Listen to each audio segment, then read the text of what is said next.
Hello students. आइए आज के वीडियो में हम सुनते हैं हिंदी साहित्य के इतिहास का काल विभाजन व नामकरण। बच्चों, हिंदी साहित्य के बारे में विस्तृत जानकारी प्राप्त करने के लिए हमें लगभग आज से 1200 वर्षों पूर्व के इतिहास को जानना होगा। इतने विस्तृत साहित्य की साधना के लिए उसका वर्गीकरण आवश्यक हो जाता है, यानी कि 1200 वर्षों तक का जो साहित्य है उसका यदि हमें अध्ययन करना है तो उसको हमें कालखंडों में या मतलब किसी भी तरीके से वर्गीकरण करके हमें समझना होगा। जैसे कोई भी एक विशाल फलक पर हमें जब कोई चीज़ समझनी होती है तो हम उसे हिस्सों में बांट कर समझते हैं, तभी हमें समझ आती है। देखो यहाँ लिखा भी है, जिस प्रकार हम शरीर के विभिन्न अंगों का अवलोकन करके ही संपूर्ण शरीर का दर्शन कर सकते हैं, अर्थात उसके स्वरूप को समझ सकते हैं, या यूं कहें कि किसी भी विशाल वस्तु का अध्ययन करने के लिए उसे अवयवों में बांट कर ही अध्ययन किया जा सकता है, यानी कि उसको अंगों में बांटकर हम उसको स्टडी कर सकते हैं। अतः हिंदी साहित्य के इतिहास को जानने के लिए इतिहासकारों ने उसे विभिन्न कालखंडों में बांट दिया। कालखंडों का मतलब काल के अनुसार, यानी समय के अनुसार, टाइम पीरियड के अनुसार उनको अलग अलग भागों में विभाजित कर दिया। यद्यपि हिंदी साहित्य में काल विभाजन एक मुख्य समस्या रही है, क्योंकि किसी भी एक निश्चित दिन तक सीमा रेखा खींचकर यह नहीं कहा जा सकता कि वह काल किस प्रकार के साहित्य से संबंध रखता है। मतलब कि हम जैसे कहते हैं ना कि पिन पॉइंट एक लाइन नहीं खींच सकते कि भाई यहाँ तक तो आदिकाल था, फिर यहाँ तक भक्ति काल था, क्योंकि जो साहित्य होता है वो उसकी एक विकास यात्रा होती है, वो निरंतर चलता रहता है। पिछली चीज़ें धीरे धीरे छूटती जाती हैं और नई चीज़ें जुड़ती जाती हैं। फिर भी विभिन्न आधारों पर साहित्यकारों ने हिंदी साहित्य के इतिहास का काल विभाजन किया है।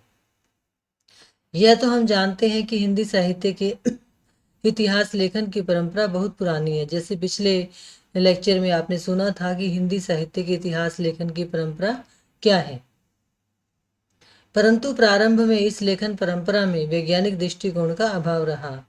बाद में साहित्यकारों ने काल विभाजन में नामकरण की पद्धति का प्रयोग किया।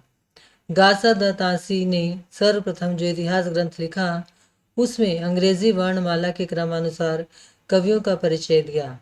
वहाँ साहित्य की प्रवृत्ति का कोई आधार नहीं लिया गया, यानी कि जो अल्फ़ाबेट्स हैं अंग्रेजी के ABCD जो हम कहते हैं, उस जैसे आपने अंग्रेजी की डिक्शनरी देखी होगी है ना, वहाँ पर ABCD के अल्फ़ाबेटिकल ऑर्डर में सभी शब्द दिए होते हैं।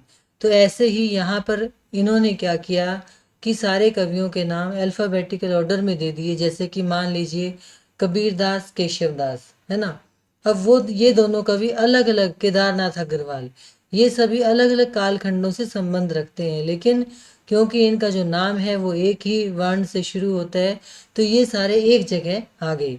इस वजह से जो ये विभाजन था ये ज़्यादा काम नहीं आया। जॉर्ज ग्रियर्सन ने अपनी पुस्तक में हिंदी साहित्य के इतिहास को 12 कालखंडों में बांट दिया।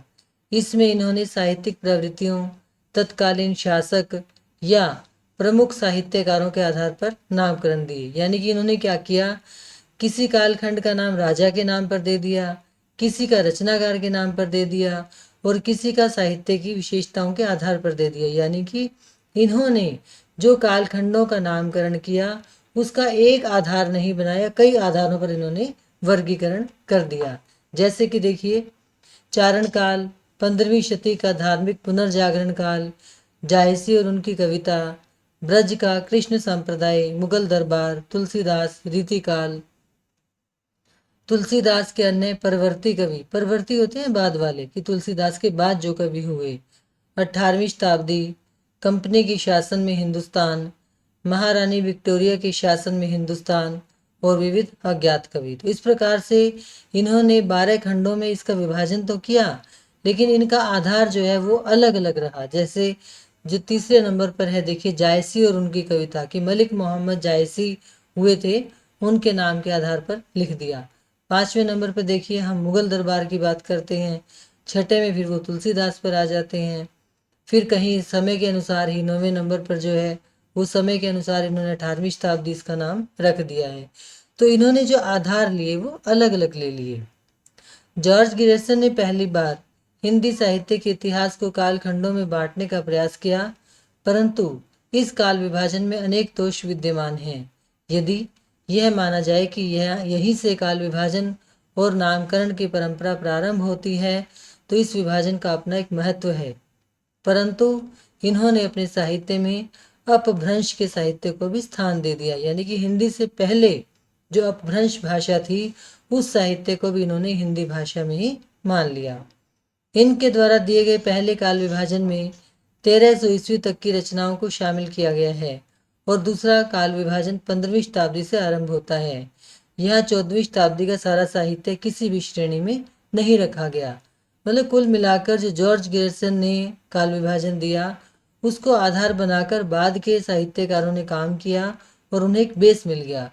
लेकिन फिर भी यहाँ पर कुछ दोष हैं, जैसे कि हम देख रहे हैं 14वीं शताब्दी का साहित्य किसी कालखंड में नहीं आता, अपभ्रंश के साहित्य को भी वहाँ स्थान दिया गया है। और फिर से वही बात कि कुछ के नाम राजाओं के नाम पर हैं, कुछ के नाम कवियों के नाम पर हैं और कुछ के नाम साहित्यिक विशेषताओं के नाम पर हैं। इसके बाद आते हैं मिश्र बंधु। मिश्र बंधुओं ने अपने ग्रंथ मिश्र बंधु विनोद में काल विभाजन में नामकरण के संबंध में एक नवीन दृष्टिकोण का परिचय दिया। इनका काल विभाजन जॉर्ज गियर्सन के काल विभाजन की तुलना में अधिक तर्कपूर्ण है। इनके द्वारा दिया गया काल विभाजन इस प्रकार है, देखिए, आरंभिक काल, पूर्वारंभिक और उत्तर आरंभिक, यानी कि इन्होंने आरंभिक काल के दो भाग किए। फिर माध्यमिक काल में भी पूर्व माध्यमिक और प्रौढ़ माध्यमिक, फिर अलंकृत काल में भी पूर्व अलंकृत काल और उत्तर अलंकृत काल, फिर परिवर्तन काल और वर्तमान काल। समय सीमा यहाँ दी हुई है और ये संवत के आधार पर दी हुई है। ये पिछले लेक्चर्स में भी मैंने बताया है कि संवत और सन में 57 वर्षों का यानी 57 ईयर्स का अंतर होता है, तो ये आपको ध्यान रखना चाहिए। मिश्र बंधुओं ने मिश्र बंधु विनोद में 8 कालखंड व उपखंडों का विवरण दिया। इसमें लगभग व्यवस्थित तरीके से काल विभाजन करने का प्रयास किया गया है, परंतु इस काल विभाजन और नामकरण में भी कुछ कमियां हैं, जैसे आरंभिक काल, माध्यमिक काल और वर्तमान काल नाम कालक्रम के आधार पर दिए गए, जबकि अलंकृत काल नाम साहित्यिक प्रवृत्ति के आधार पर दिया गया। यानी कि अलंकृत काल में वो कहना चाहते होंगे कि वे अलंकारों की ज्यादा प्रधानता रही। पहले 3 खंडों में उपखंड दिए गए हैं, परंतु बाद के 2 खंडों के उपखंड नहीं दिए गए हैं। फिर भी यह काल विभाजन अन्य विद्वानों के काल विभाजन की अपेक्षा अधिक व्यवस्थित व वैज्ञानिक है। आगे चलकर आचार्य रामचंद्र शुक्ल ने अपने इतिहास ग्रंथ हिंदी साहित्य का इतिहास में काल विभाजन और नामकरण दिया, जिसे आज भी माना जाता है। यह विभाजन वैज्ञानिक पद्धति के आधार पर दिया गया है। आदिकाल, इसका दूसरा नाम है वीरगाथा काल, संवत 1050 से 1375 तक। पूर्व मध्यकाल यानी भक्ति काल, संवत 1375 से 1700 तक। उत्तर मध्यकाल यानी रीतिकाल, संवत 1700 से 1900 तक। और आधुनिक काल यानी गद्य काल, संवत 1900 से आज तक। इस प्रकार शुक्ल जी ने हिंदी साहित्य को कालखंडों में विभाजित करके उसके अध्ययन को सरल बनाया तथा प्रत्येक कालखंड का समय भी निर्धारित किया। इसके बावजूद भी कुछ विद्वानों ने उनके द्वारा दिए गए काल विभाजन और नामकरण में कुछ दोष ढूंढे।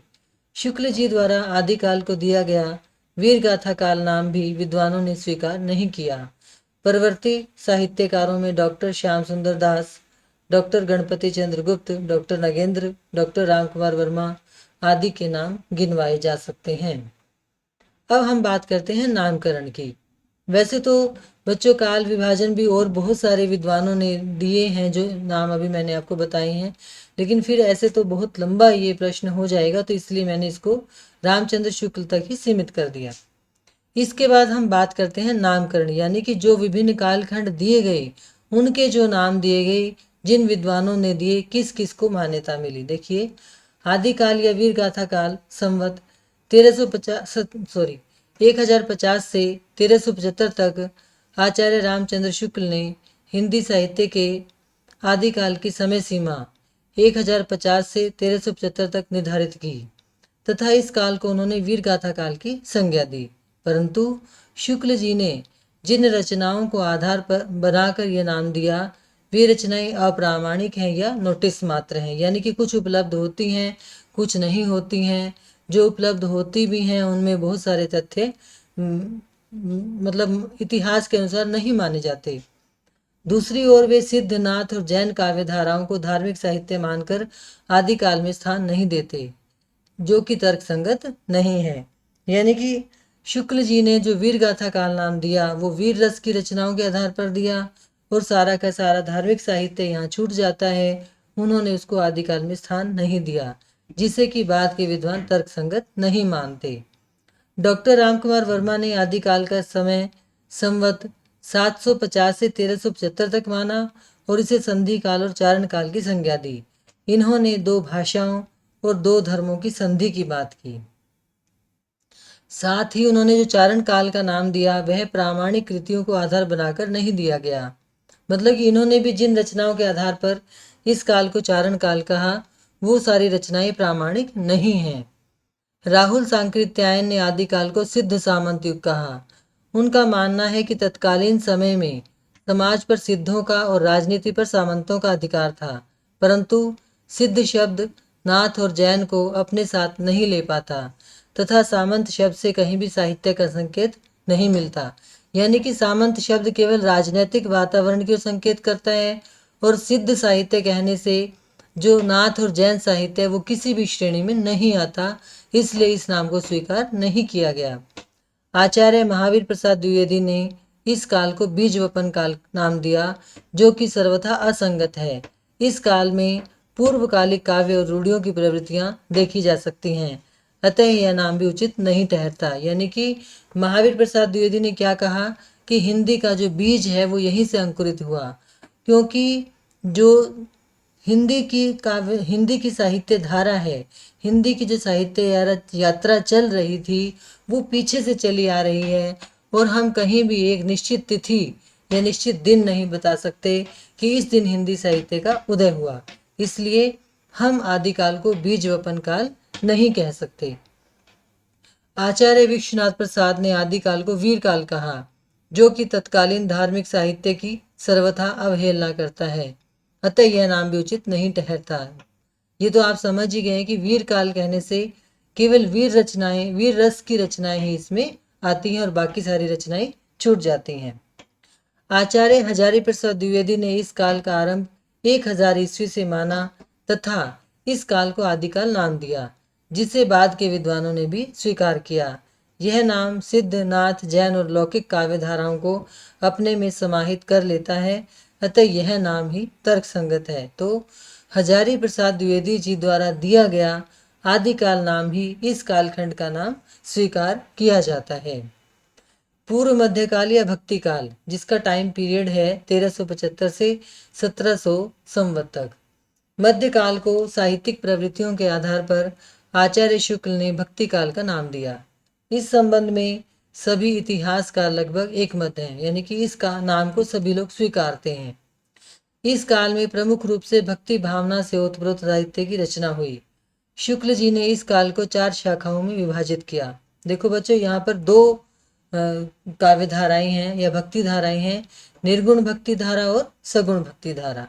निर्गुण भक्ति धारा का मतलब क्या कि भगवान निर्गुण है, निराकार है, वो कण कण में समाया हुआ है। इस भक्ति धारा के लोग ऐसा मानते हैं। तो संत और सूफी साहित्य जितना भी है वो इसके अंतर्गत आता है। तो निर्गुण भक्ति धारा की 2 शाखाएं हैं, ज्ञान मार्गी शाखा और प्रेम मार्गी शाखा।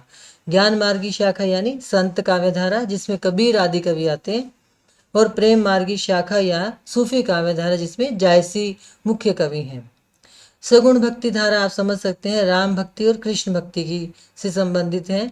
राम भक्ति धारा के अंतर्गत तुलसीदास जी का नाम हम लेते हैं और कृष्ण भक्ति धारा के अंतर्गत मुख्य रूप से सूरदास जी का नाम लिया जाता है। सगुण भक्ति धारा वो धारा है जिसमें ये मानते हैं कि भगवान ने अवतार लिया था राम के रूप में या कृष्ण के रूप में।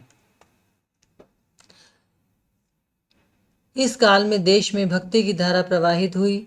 निर्गुण भक्ति धारा में कबीरदास, नानक, रविदास, कुतुबन, मंझन आदि कवियों के नाम गिनवाए जाते हैं और सगुण भक्ति धारा में तुलसीदास, सूरदास, नंददास, परमानंद दास, मीराबाई, रसखान आदि कवि की गणना की जाती है। उत्तर मध्यकाल अथवा रीतिकाल, इसका समय है संवत 1700 से लेकर 1900 तक। आचार्य रामचंद्र शुक्ल ने इस काल में रीति ग्रंथों की अधिकता होने के कारण इसे रीतिकाल की संज्ञा दी। मतलब इस काल में जो ग्रंथ लिखे गए उसमें काव्य की रीतियों के बारे में बहुत बात की गई है, ठीक है ना।